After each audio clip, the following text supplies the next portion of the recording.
Eu sou o Dr. Douglas Lopes, apresentador do programa Fala Doctor, e eu quero saber como é que está o seu coração. O coração tá bom? Tá batendo forte? Tá amando? Mas nós temos que também cuidar desse coração, né?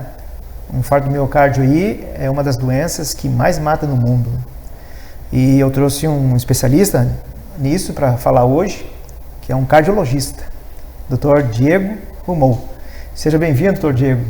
Olá. Que bom que está aqui comigo para falar desse assunto, né? E nós colocarmos várias situações e tu veio com novidades no mundo, né?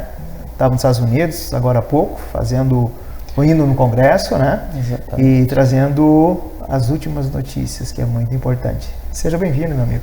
Obrigado pelo convite, obrigado por abrir um espaço para a gente falar de algo que é extremamente importante, né? A gente vem ao longo dos anos na luta para reduzir o infarto agudo do miocárdio, doença que mais mata nesse mundo. A cada 30 segundos, uma pessoa tem um evento súbito, poucos sobrevivem ao infarto agudo do miocárdio. Mais ou menos entre os 50 e os 65 anos, se tornamos mais vulneráveis a ter um infarto agudo do miocárdio.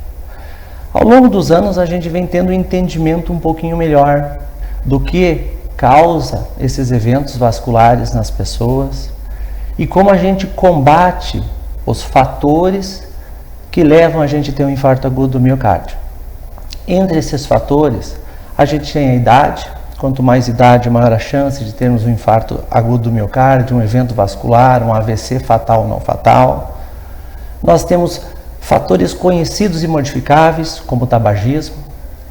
E aqui entramos naquilo que mais nos pega de surpresa. O que está assintomático na gente, que a gente não sente, e vem trabalhando internamente para nos levar a um desfecho muitas vezes fatal. E onde nós encontramos três coisas extremamente importantes. A doença mais maléfica do mundo, chamada hipertensão arterial sistêmica, silenciosa na grande gama das vezes, e responsável por uma vasta gama de complicações ao longo da vida. AVC, infarto, doença renal crônica. Diabetes, onde a glicemia se altera ao longo dos anos, mostrando ser um fator para várias complicações crônicas na vida da gente.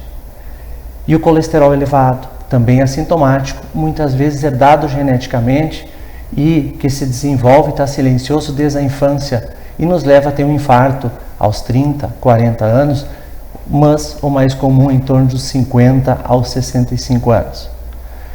Como combater isso? Como você pode saber se você tem? Como você pode se tratar? E o que mais nós temos de novo para reduzir ainda mais a chance de termos um evento fatal como um infarto agudo do miocárdio, um AVC fatal, uma morte cardíaca que muitas pessoas são levadas a ter ao longo da vida. Pessoas novas estão tendo infarto do miocárdio. É muito comum a gente ver isso e a gente vê cada vez mais aumentar a gama de pessoas jovens com problemas cardíacos, entre eles infarto agudo do miocárdio. E isso, acredito eu, ser por esses pilares silenciosos que a gente tem. A pressão é assintomática, ela pode se desenvolver aos 20, 30, 40 anos. O colesterol não é mensurado e a pessoa tem níveis de colesterol elevado, e quanto maior o colesterol, maior a chance de um evento fatal mais precoce na sua vida. E a glicose elevada, com a pandemia da obesidade que temos no mundo, encontra-se como um fator diretamente relacionado ao que nós temos de desfecho para eventos vasculares, seja fatal ou não fatal. E se não é fatal, a gente tem sequelas importantes. E aí é importante a gente se guiar pela revisão adequada, pela mensuração do que você consegue mensurar, e antes de você vir a ter um sintoma, evitar o sintoma e, o mais importante, evitar o desfecho que pode ser fatal. Dentre esses fatores, a idade nós não vamos modificar. Todos nós teremos doença crônica na vida, alguma delas. A nossa mente, ao longo dos anos, deve estar preparada e trabalhada para em alguma idade a gente se encontrar com uma doença crônica.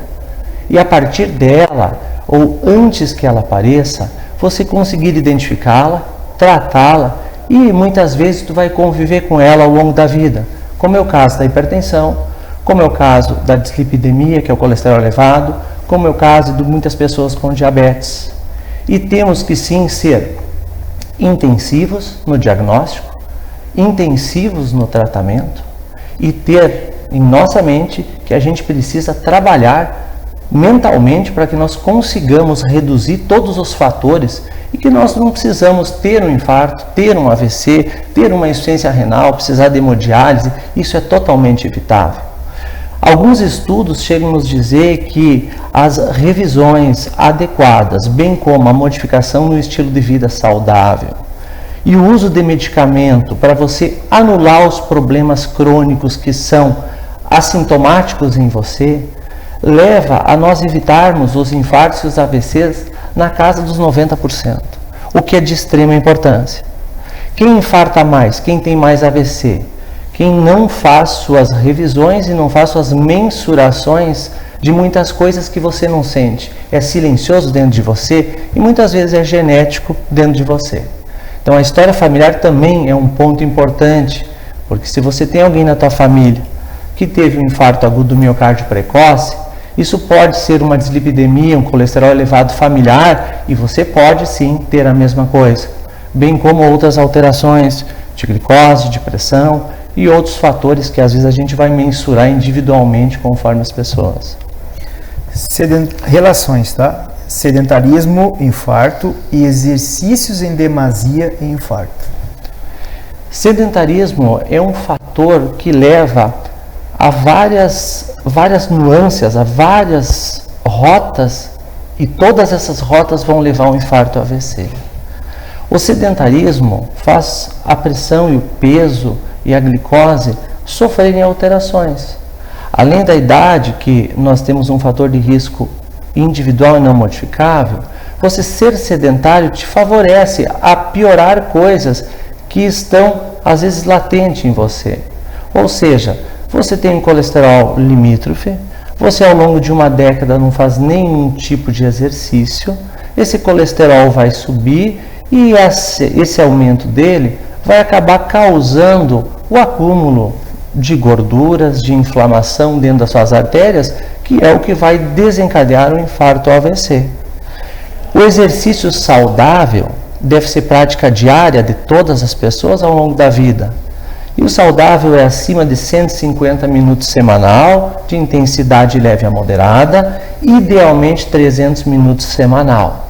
Se nós tivermos risco aumentado, familiar, nós temos hipertensão diagnosticada, dislipidemia, estamos acima do peso, a gente deve caminhar para que o nosso exercício de intensidade leve a moderada seja feito acima de 300 minutos semanais. Isso mostra reduzir infarto, reduzir hipertensão, reduzir peso, reduzir colesterol, reduzir glicose. E isso é extremamente importante. Ao mesmo tempo, quando a gente ultrapassa, sai do sedentarismo, passa por uma atividade física regular, estável, leve a moderada, nós podemos chegar no outro extremo, onde nós temos a alta intensidade. E aí é uma queixa corriqueira no consultório da gente. A gente atende semanalmente alguém que, fazendo um exercício de alta intensidade, teve uma tontura e um desmaio, teve um mal-estar, enfim, algumas coisas que a gente acaba associando à alta intensidade. Sabidamente, sabemos que o alto impacto físico pode causar um estresse sobre o organismo da gente. Esse estresse sobre as artérias da gente, se ela tem uma inflamação crônica, pode desencadear um infarto agudo do miocárdio e uma morte cardíaca súbita por uma arritmia ventricular, desencadeada por liberação excessiva de catecolaminas sobre um organismo com a predisposição a ter um evento vascular, seja ele uma morte súbita por arritmia ou por um infarto agudo fulminante. Sintomatologia. Por vezes as pessoas estão em casa, em algum lugar, e começam a sentir uma dor forte no peito. Essas dores ela pode ser ou na boca do estômago, ou no peito, lado direito, esquerdo. E como diferenciar isso? ela, no caso assim, ela entrar naquele estado de alerta? À medida que os anos passam, a partir de uma certa idade, toda a dor torácica deve ser investigada e avaliada como possibilidade de infarto agudo do miocárdio.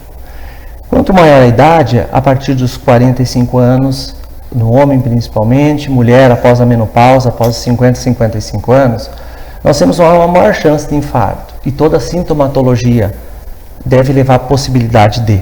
Ou seja, uma dor que você tenha, dor ou desconforto da mandíbula para baixo ou até a região abdominal, deve ser afastado primeiramente o infarto, porque um infarto não tratado significa que na próxima hora nossa chance de morte é muito alta, e ao passo que eu posso tratá-lo efetivamente, o nosso risco se tornar muito baixo. No entanto, tem pessoas que têm uma sintomatologia típica, ou seja, uma dor opressiva, torácica, de início praticamente súbito, que vem aumentando, sufocando, irradiada para a base da mandíbula, irradiada para o braço direito ou esquerdo, associada a algum outro desconforto, sudorese, náusea, vômito, palidez, a chance de nós termos um infarto é extremamente alta se nós tivermos com essa sintomatologia. E o correto é que em 10 minutos após o início de termos um sintoma suspeito de infarto, a gente tem que fazer um eletrocardiograma para, a partir daí, a avaliação do médico ser rápida quanto ao diagnóstico e rápida quanto ao tratamento, que é quando nós podemos sim ajudar a pessoa a sair desse evento agudo e não termos uma morte causada por um desfecho vascular trágico que a gente tem diariamente. Então, tem que se cuidar, tem que se reconhecer, mas o mais importante, não dá para esperar ter a dor. Quando a gente tem a dor, tem um infarto, algo na gente aconteceu 20 ou 30 anos antes. Nós não podemos deixar 20, 30 anos passar sem saber o que acontece com a gente. Então, por isso que eu falei, a gente deve estar preparado para todos nós termos algum insulto crônico, mas não esperar isso nos acometer de forma significativa na vida para começar um tratamento. Você deve saber se você é hipertenso, qual é a causa maior de um evento vascular. A hipertensão arterial sistêmica.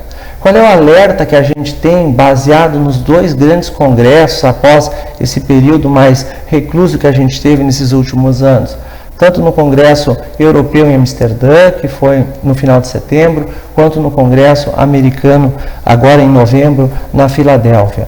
Nós temos alta evidência de que nós temos que tratar as pessoas quando identificamos que ela tem um risco de ter um infarto. No entanto, o que acontece? Essa evidência, essa ciência criada não chegou em todos os locais e que possa ser aplicado para reduzir a magnitude do infarto. Exemplo clássico, Douglas. O que nós temos? A gente sabe que a pressão ideal das pessoas, a sistólica, deve ser menos de 140. No entanto, nos últimos anos, e apresentado lá na Filadélfia, com grande repercussão americana, porque nos últimos 10 anos a gente vem tendo evidência científica que a pressão, que o normal era menos de 14, em 2017 os americanos já nortearam que deve ser menos de 130 de pressão sistólica.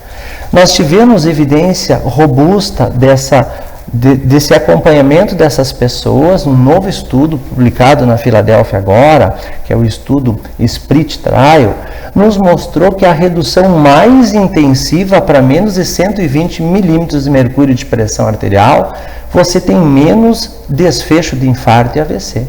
Viu só? E isso está fazendo com que a gente seja mais agressivo, a gente chama de sair da inércia terapêutica. Por quê?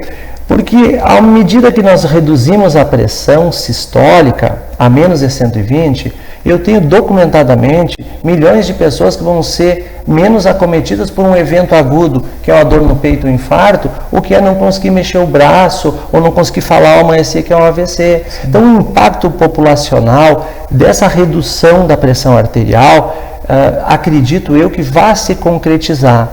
Em 2012, nós aceitávamos 140. Os estudos mostraram, em 2017, na conferência que foi em Los Angeles, eu estava presente nesse dia também, ela chegou a 130. Não tínhamos uma evidência robusta para baixar mais os níveis de pressão arterial sistólica. Foi apresentado dados que devem levar as recomendações dos Estados Unidos a vir uma pressão sistólica menos de 120, com maior proteção para o risco de infarto e AVC e menos complicação para as pessoas as quais têm doença hipertensiva, que é na maioria das vezes silenciosa. Viu só? Daqui a pouquinho nós estamos voltando, hein? Vem aí o segundo bloco, não saem daí que, olha, você sabe, né? Anote aí. Até breve.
Nível pra gente no Brasil. Voltamos então, meu Deus do céu, vou contar o seguinte, ó, tem muita coisa para falar. E quem menos vai falar aqui sou eu. Eu vou deixar pro Dr. Diego falar, que olha, é bastante. Dr. Diego, manda ver que o telespectador ele quer escutar e quer ver. Não, a gente tem todos esses fatores que podem nos levar a ter um evento trágico, que é o infarto e o AVC. A gente vinha comentando na nossa abordagem ser mais incisiva, mais agressiva, sair da nossa inércia terapêutica da hipertensão arterial e tentar os níveis de pressão sistólica ser menos de 120. Tem mostrado e parece que é um caminho sem volta em usarmos medicamentos que você consiga ter esses níveis. Não só medicamentos, pessoal. Atividade física, estilo saudável. A gente deve ter um conjunto de práticas que nos levem a ter menos chance de vir a ter um infarto ou um AVC. Agora, ao longo desses últimos 3, 4 anos, tem surgido o que mais nós podemos fazer para reduzir o nosso risco. Então veja bem, Douglas, algo muito interessante aconteceu na Filadélfia, onde num auditório em torno de 7.000 pessoas, quando eu olhei, parecia a entrada para um show de cardiologistas, pessoas que trabalham com doença cardiovascular, pessoas que fazem a ciência cardiológica, estavam todas presentes. Não se conseguia passar a pessoa que ia apresentar um estudo chamado SELECT Trial, algo que já estava sendo esperado. Eu nunca vi nada igual na minha vida e eu fui entender quando começou-se a apresentar os dados. O que vem acontecendo? As pessoas que têm risco de ter um infarto agudo do miocárdio é quem tem problemas de pressão, problema de colesterol alto, já tiveram algum problema de cardiopatia, ou seja, já tiveram uma crise de angina, vem de uma família com colesterol elevado e esse colesterol deu uma manifestação clínica nessas pessoas. A gente sabe que a principal causa de internação nos Estados Unidos se chama angina instável, dor no peito, que não é um infarto maior, mas também não é tão insignificante como às vezes poderia ser pensar, não é tão benigno. O que nós podemos fazer e o que nós temos de novo?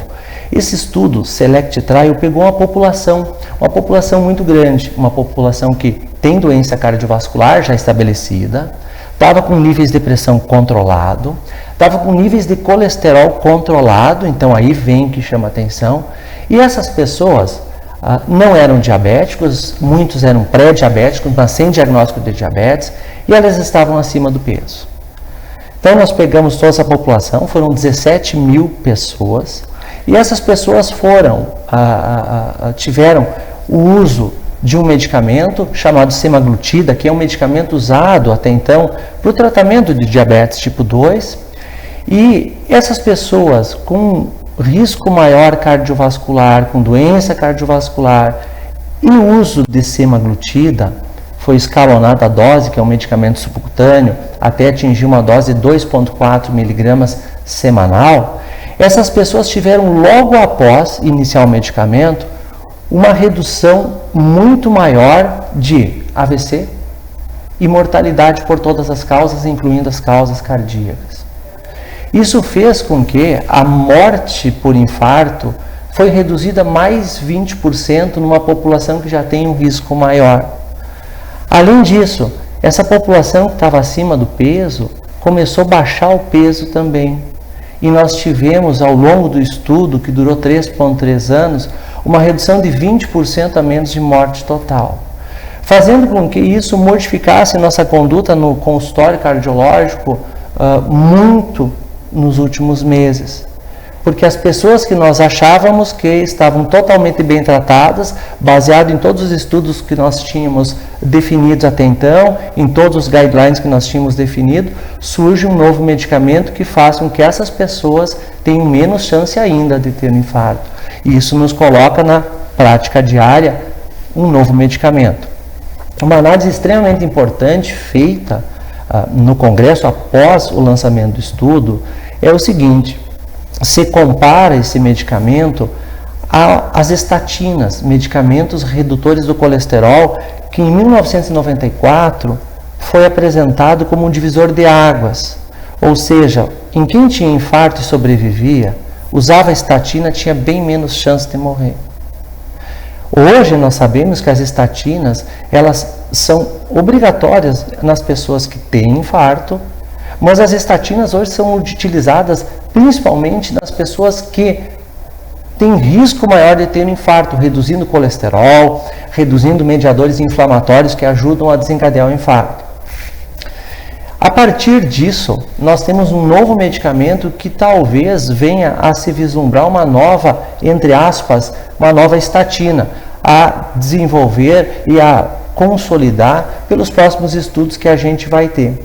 Mas nós temos sim um medicamento novo na prática clínica cardiológica que deve ser adjuvante, que deve ser ajustado para pessoas selecionadas que tenham doença cardiovascular, que estejam com IMC, com grau de sobrepeso e obesidade acima de 27. Nós temos hoje como ajudar mais. A gente aguarda novos desfechos, novos estudos já em desenhos e a serem apresentados no próximo ano, nos próximos 2 anos, para saber quem mais documentadamente pode fazer uso do medicamento. Então, esse é um ponto que acredito eu, minha opinião pessoal e a opinião de vários colegas que estavam apresentando o estudo nos Estados Unidos, é que há uma reviravolta em um medicamento que pode ajudar as pessoas sim a ter menos infarto, ter menos AVC, ter menos morte, ter uma longevidade mais saudável sem uma intercorrência cardiovascular. Aqueles pacientes que têm placas nas coronárias que não chegam a ser indicados para cirurgia. Sim. É um caso. É um caso. Ser indicado. É um caso. Os pacientes que têm doença cardiovascular aterosclerótica, que é o acúmulo de colesterol nas artérias, principalmente nas artérias do coração, que é o que leva ao infarto, esses são os pacientes que devem ser avaliados para a possibilidade do uso do medicamento. A gente tem hoje o IMC, que é um indicador acima de 27 para o uso do medicamento. Nós temos essas pessoas com perfil já avaliado, ou seja, a pressão está controlada, nós temos um colesterol controlado. Então é um medicamento que pode ser adicionado uma grande gama dessas pessoas, não em todas. Aí temos que individualizar o tipo de pessoa, o tipo de risco e como que eu vou fazer para que a mistura de alguns medicamentos possa ajudar a você ter menos infarto. Bom, são casos que você vai individualizar no consultório, mas é um medicamento que muito provavelmente possa ser indicado. Um dado importante que a gente tem é o seguinte: a gente hoje tem pessoas que têm sobrepeso e doença aterosclerótica.